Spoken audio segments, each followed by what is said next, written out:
The IDF has been forced to admit that they have been running a propaganda channel on Telegram aimed at Israeli citizens that featured snuff films of Palestinians being murdered, dehumanized as insects and vermin, their bodies desecrated, and the destruction of Gaza glorified. Here are the details. The channel, named 72 Virgins Uncensored, celebrated everything from a Palestinian being repeatedly run over, to a mother grieving over her son, to the destruction of places of worship and reduction of Gaza City to rubble. The existence of the channel has been known for some time. It was created on October 9th. Haaretz was the first mainstream outlet to cover its existence in early December of last year. Now, in that first report, they were able to cite a senior military official who anonymously confirmed that the IDF was in fact directing the channel. At the time, however, the IDF denied those claims. Now, in a follow-up, the IDF has been forced to admit that their own propaganda unit was behind 72 Virgins the whole time. Here is Haaretz with that reporting, quote, "Reversing an earlier denial, Israeli military officials have admitted that the Telegram channel 72 Virgins Uncensored was operated by members of a department of the Israeli Defense Forces Operations Directorate. The admission comes after Haaretz published an expose on the channel last month, which led to an internal investigation into the matter. The probe, conducted by Major General Oded Basiak, head of the Operations Directorate, found that the information that led to the original denial that the channel was operated by or on behalf of the army was incorrect and relied on misinformation relayed by members of the influencing department. In the wake of these findings, the unit's wartime commander is to end his military service." So now the IDF claims that the influencing department was in fact running the channel, but they were just freelancing, doing so without authorization. You can make your own judgments about how accurate this new version of the story is. Haaretz also documented some of the genocidal language, gore, and war crimes that were celebrated on this channel. Quote, "An October 11th post read, 'Burning their mother, you won't believe the video we got. You can hear their bones crunch. We'll post it right away. Get ready.' Photos of Palestinian men captured by the IDF in the Strip and the bodies of what they describe as terrorists were captioned, 'Exterminating the roaches, exterminating the Hamas rats. Share this beauty.' A video of a soldier allegedly dipping machine gun bullets in pork fat is captioned, 'What a man! Greases bullets with lard. You won't get your virgins.' Another caption was, 'Garbage juice, another dead terrorist. You have to watch it with the sound. You'll die laughing.'" Analyst Knox Bilal has been tracking the content on the channel as well. According to Bilal, on 72 Virgins, you could find this video of buildings in Gaza being demolished. Each time one is reduced to rubble, the twirling menorah on the screen gets another candle. The caption reads, "Burn Gaza down." You can also find some of the images that horrified the world but apparently delighted the Israeli audience of 72 Virgins. Men and young boys being detained and humiliated in Gaza.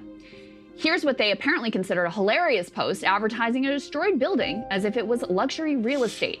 Gaza, 6 rooms, 360-degree view, spacious roof, street with lots of parking, exclusively for sale. For those interested, a pool can be added. LOL.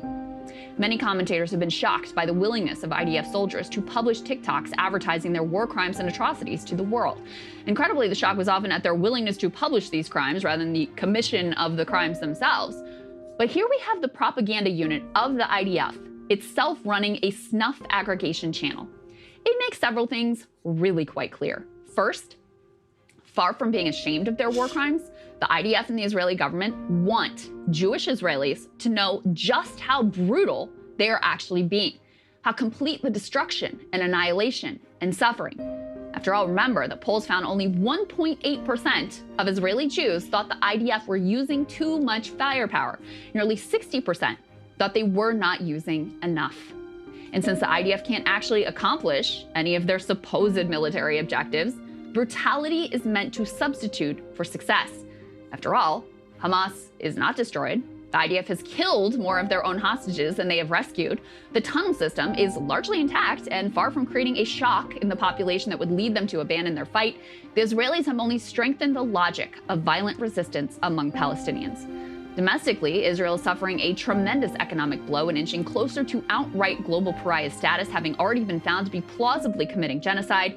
Even the pathetic and genocide-abetting Biden administration, alongside the pathetic and genocide-abetting Sunak UK government, are considering unilateral recognition of a Palestinian state.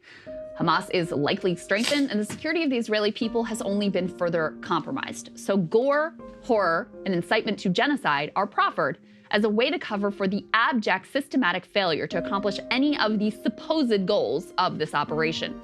The IDF atrocity TikToks are not a bug, but a feature of this system. Not just allowed, but encouraged. After all, this entire 72 Virgins channel was sustained and populated with multiple posts daily, including confidential operational details, for months by the very unit dedicated to putting out the version of the war and the messaging on the war that the official powers that be want to see propagated. I'm reminded of Haaretz' recent report from the ethnic cleansing conference just held in Israel, attended by more than a dozen government ministers. According to their journalists there on the ground, the most rapturous response was reserved for exactly this type of content. Quote, "The biggest response came for videos of soldiers in Gaza calling for the Strip to be resettled, shouting out that there are no innocents, or photographing themselves with banners for the Katif block, that is the former settlements in the Gaza Strip." So stop being puzzled by the mystery of IDF soldiers filming their atrocities. These same TikToks, which spark revulsion around the globe, are met with awe and admiration by the domestic population on whom Netanyahu and co depend on for their grip on power. The soldiers committing those crimes, they're celebrated as heroes. Now, it is cold comfort for the Palestinians who are being subjected to torture, starvation, mass killings, and complete annihilation of their civil society. But every one of these incidents makes it that much more difficult for the Israeli government to wriggle their way out of those ICJ genocide charges. How can you argue that Bibi's calls to destroy Amalek, or President Herzog's declaration that there are no innocent civilians, or Defense Secretary Gallant's comment that they are fighting human animals be taken as anything other than official government policy when the IDF is running a channel to glorify actions entirely consistent with these genocidal comments? How can you possibly view these comments and actions as fringe when they're being pushed as the official face of the war by the IDF propaganda unit? The genocidal snuff films broadcast by 72 Virgins are official government policy.